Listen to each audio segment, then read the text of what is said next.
Gaza पर attack हुआ, हजारों लोग मार दिए गए, ईरान खामोश रहा।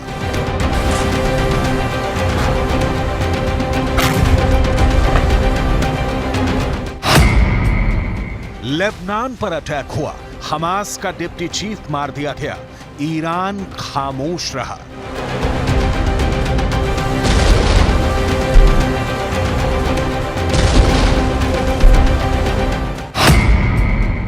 अब यमन पर हमला हुआ है और ईरान ने कह दिया है कि बस बहुत हुआ, अब बर्दाश्त नहीं किया जाएगा।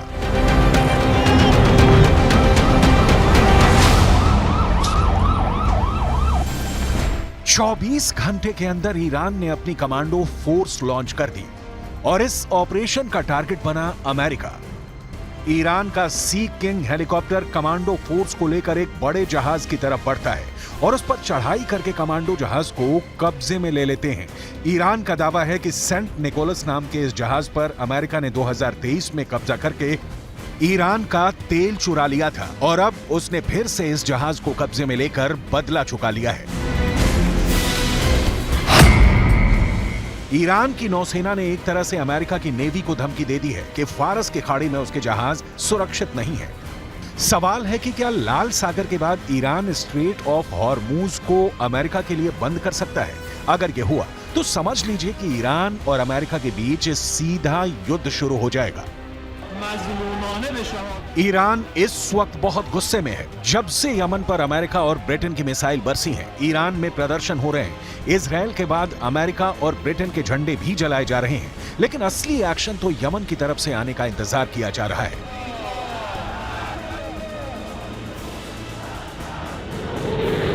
क्योंकि जब अमेरिका ने यमन पर मिसाइल दागने के लिए सुपर हॉर्नेट जेट लॉन्च किए, तब साइप्रस की जमीन से ब्रिटेन ने अपने यूरोफाइटर टाइफून लॉन्च करके यमन पर बम बरसाए हैं। वो 10-20 नहीं, बल्कि दर्जनों बम और मिसाइलों से यमन को टारगेट किया है।